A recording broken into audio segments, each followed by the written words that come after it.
Right, friends, it looks like the German Luftwaffe is going to be ordering a small batch of UCAVs very soon. So I thought, let's sit down and talk about that subject. This video is sponsored by War Thunder.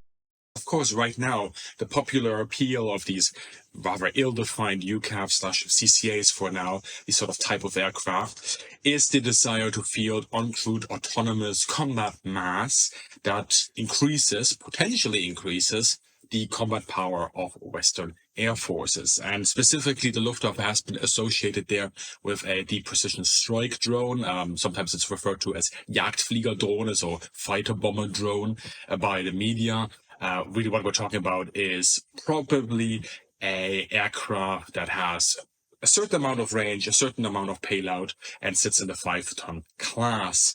Now, I think that it's understandable that the Luftwaffe is looking at this concept, but in this video, I'm going to push back on that a bit, and then, of course, also talk about some of the alternatives, because I think when you disagree with something, you should line out an alternative as well. And obviously, I also look forward to your comments, because, hey, I am not the one with the crystal magic ball. It's a conversation. Let's talk about these concepts and how they can be put into practical use once you talk about force integration. So what's happening in Germany? Well, Germany, the ecosphere of industry has proposed various different hardware, software solutions. Here's hardware that sits in the 5-ton class, most likely high subsonic, has some sort of sim maneuverability, has some sort of sensors on there. Still don't know exactly which ones they're going to be. Will carry ammunition. There is the assumption that it will have a high degree of core and tactical autonomy, although I'm not quite sure how that translates into operational autonomy just yet. Cannot crack open that subject in this video. Useful load, and this is, I think, important for specifically this video when we talk about deep precision strike, is in this 5-ton class of UCAV, roughly 500 to 700 kilograms. So we're sitting at a useful load that is about 10% of an F-16, roughly 7% of a Typhoon. And that's important because if you think about, okay, so how much do UCAVs bring with them in terms of combat power? If you want to translate useful load into combat power, just thinking about ordnance here, compared to combat air. Well, it's a ratio of about 10-1 at this point, and that has deep repercussion in terms of how you architecture your force, from basing. Air power strategy is always basing strategy, to sustainment, and then of course putting all of that together on the tactical level, synchronizing your assets in time and space in order to get that concentration and the unity of effort that provides you with the ability to translate those tactical actions into operational effects. And that's very important. So it's not, in my mind right now, we should not be looking at these systems in the 5-ton class as part of a substitution theory. And in fact, I think it's also interesting as a side point here to see that in 2022, 2023, these loyal wingmen, so talking about a 15-ton class aircraft or upwards, were starting to be proposed by industry as a clear substitute in terms of going towards 6th-generation aircraft to manned combat air. And collectively, defense seems to have backtracked from that. And we're now at the 5-ton class, which I think is an interesting thing just to think about. Also, when you look at the technological maturity of the systems we are now debating. I'm also think it's important to talk about the price estimations. So there is no price tag on these UCAVs just yet, but what we hear from, for example, the CCA Increment 1 project of the United States Air Force, then the price point will sit somewhere between 10 to 30 million a pop. Let's talk about the cost benefit of UCAVs, but before that I will follow my contractual obligations to tell you about War Thunder, a game that, unlike UCAVs, does not have a price point. War Thunder is a massive vehicle combat game with over 2,500 aircraft and helicopters, as well as targets like tanks. You get to experience the full might of air power with aircraft from the 1920s to modern jets. Vehicles are detailed with impressive damage models, and you can choose from 3 different simulation levels to adjust the game to your favorite playstyle. In my opinion, War Thunder is best played with friends in the mixed battle format, where you first drive tanks and then upgrade your life experience to pilot aircraft to deliver some good old close air support. And there's a good chance that you know people that play this game, because War Thunder has over 95 million signed up players globally and features crossplay between PC and consoles. Hey, it's even available on mobile. So grab your battle buddy, get cleared for takeoff and deliver the best power. air power. Use the links in the description if you are a new or a returning player on PC and consoles and get yourself an exclusive sign-up bonus.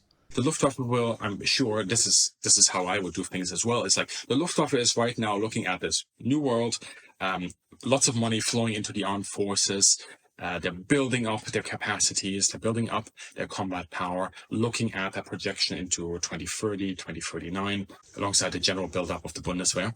And they're looking at the core mission sets they want to fulfill. And it makes sense then to say, well, as part of the core mission sets, let's say that would be, from everything that's being said, a deep precision strike, counter-air and electronic warfare. Electronic warfare, of course, as part of the larger LUVES program. Eurofighter EK sits in there as well. Those are the mission sets. So a DPS, I'm just going to call it DPS, deep precision strike, UCAV, will be of interest, but it also competes with the existing munitions that already are in the force, for example, Taurus, or if the German army gets long-range precision strike munitions, that competes with that as well as the infrastructure that is set out to support this sort of capability. And it also competes with cheap strike missiles. Yes, I call them cheap strike missiles, based on what one of my colleagues once said, because no, Shahed-type drones are not drones. They are missile. They fly like missiles, they behave like missiles, and just because they're cheap doesn't mean they make them drones. They are cheap strike missiles. What their effect is low-cost saturation and attritional fires. That's what these things offer, okay? They don't have the explosive kinetic mass to really go after most hardened targets, which is why the Ukrainians are making such good use of them against, for example, refineries, because refineries don't need much to burn. You just need to get a good hit and then that's done.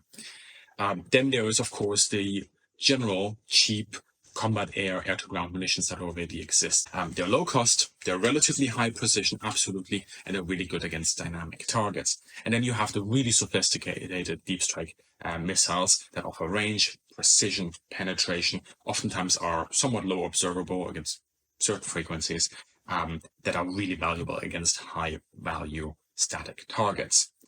And all of those munitions, all of them, sit at a price point far below a deep precision strike UCAV. So if, again, cheap attritional mass is the primary defining characteristic that a force wants to go after, then actually increasing the order volume of the deep precision strike missiles that already exist, plus looking at some sort of attritional fires that can be paired into it and just sent as a volley, that might be better, because at that point you're getting economies of scale, increasing the order volumes, and you're driving down some of the costs, yet you're creating, a certain fusion between the missiles that you're firing. We've seen it in conflict zones that the sort of mixing of different systems has in recent years been very, very useful to the forces that have employed those sort of fires. On the other hand, so that's the cheap end, right? On the other hand, if a force wants to design a UCAV or CCA, whatever, a UCAV that has the range and has then the payload to prosecute its targets, it must also be survivable. So that brings up the costs, because you have to build in low observable characteristics into the aircraft, and there have to be countermeasure systems as well. It has to maneuver, fly in a certain way, probably fly very low, almost like a missile. In fact, exactly like a missile. So it has to have some, you want it to be passive, so it has to have some sort of electro-optical sensor and some very good terrain mapping that is already programmed into the missile. Because why does it have to be survival? What these DPS UCAVs would have to do is penetrate first the early warning screen, and then penetrate the very formidable, layered, and also to some degree combat experienced now air defenses that the Russians have. And I know that the Russians, because of all the pictures we see of the current conflict, are always assumed to be really bad at this. They are not. They're just working against a really complicated target set. As part of that, then once they penetrate this, they have to navigate in an area where there are a lot of sensors as well, and there's look-down, shoot-down capability by fighter interceptors. And then as they approach the most valuable target that such a UCAV could prosecute, they're once again running into a significant amount of air defenses. And if this UCAV comes in low, it'll have to pop up, become a relatively easy target during this time before it dispenses its munitions. So it has to be survival. The problem that I'm also seeing is that this sort of UCAV with 500 and 700 kilograms, and if you look at the sort of the volume of the aircraft with internal bomb bays, what it'll be fitting is maybe 4 maximum SDBs. Yeah, so small diameter bombs, 250 kilogram blast. That is a lot of firepower against certain, especially battlefield targets. Refineries, easy, but you already have munitions that can take care of that. So you probably want to go after, in the deep, targets like hardened bunkers, hardened aircraft shelters, factories, and so on. And these SDBs are not going to have the penetration capacity to get after the hardened bunkers and the C2 nodes. They're not able to go after the hardened aircraft shelters. And yes, they're able to go after factories, but we have a lot of historical data that clearly indicates that even if you throw tons and tons and tons of munitions on a factory, and even if you have relatively good precision, a 250 kilogram bomb usually only disrupts production. It doesn't stop it. And disrupted production can usually take off very quickly. And if you don't at the same time go after the stockpiles, really the effect that is being achieved at the front line is diminished, because factory to stockpiled front line takes weeks, typically. Going after factories is something that you can do in a long war, but ideally NATO would not have to fight a long war. Ideally, if Russia pushes the envelope and says, we're going to attack NATO, because NATO is a defensive alliance, it's not going to push forward, then NATO wants to front load as much as firepower as possible, deny that theory of victory of Russia, and ensure that the whole thing is done within 1 or 2 days, and it doesn't get worse than, the initial Russian provocation.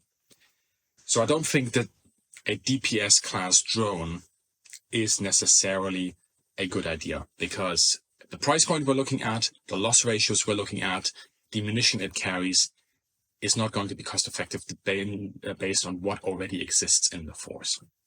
So what I think a UCAV should do, and I think there's absolutely scope there for the Luftwaffe as well, is let's look at how UCAVs can relieve crewed combat air and augment it in niche capabilities. Relieving combat air.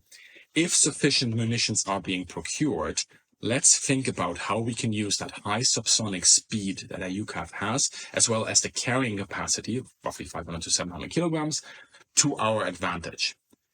And it could be that instead of having a manned squadron on standby or flying some sort of DCA, so defensive counter-air cap in an area, we just send these things up, and they can help with their speed and with their munitions to take down certain high-end missiles that could be fired towards NATO. And if you integrate something, with a laser pointer right now, or later on, if they become a dumbfire, something like APKWS or similar systems exist, put 2 pods on the wings and go after the attritional fires this way.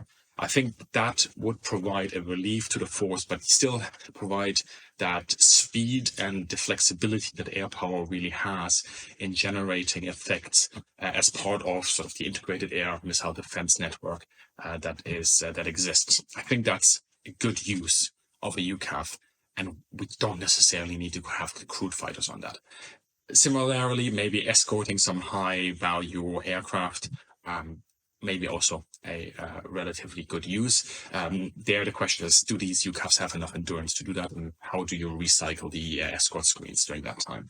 Anyway, third point here is augmentation. Augment core roles that are absolutely required in order to fulfill the sort of CAD and DAD mission that the Luftwaffe is absolutely looking for. Eurofighter EK procured more ARGAMs. That is using a UCAV and its munitions as a CAD and DAD asset. As part of that, would it not make sense to have an electronic attack version of a UCAV?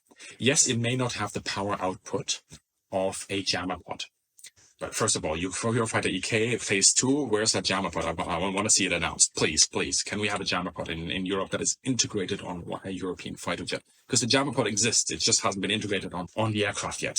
So, but as part of that, could we integrate a UCAV where you can go with a higher risk profile in terms of where you push it out to and what you jam and where you unmask air defenses potentially, or where you suppress them, and then having that integrated into your cameos as you go in your pulsed waves, open up those corridors, get the munitions through, destroy the air defenses, destroy the radars, and also permit other munitions to funnel through, something like Taurus, to go after the high value targets in the rear.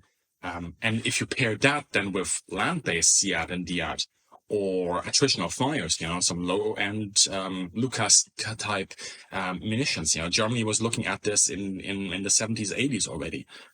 I think you've got power that can be front-loaded very quickly, and that is absolutely going to be able to augment the generic mission profiles we know we will have to fly. I say we, the pilots, of course, the air forces. I'm not part of them, but as part of NATO, that is the priority, going after the CIAD and DIAD targets, and that will generate a real big problem for Russia, because as part of the bite and hold strategy, if you can destroy the air defenses, you can go after first, second, and third echelon. You can go after the nodes in the background that destroy the cohesion of the Russian armed forces, that increase the paralysis on them, and then hopefully it's done within a couple of days. So yeah, in my mind, UCAVs, CCA, they are enablers. Do not think of them as substitutes. Think of them as enablers of combat air. They augment traditional firepower. They relieve traditional firepower. And yeah, at this point, what do you think? I've lined out my thoughts on this here. Tell me, am I wrong? Am I right? Where do you push back? Where do you agree? Where do you see opportunities that I haven't mentioned? Where do you see challenges that I haven't mentioned? I've kept this compact as much as possible, but looking forward to all your comments.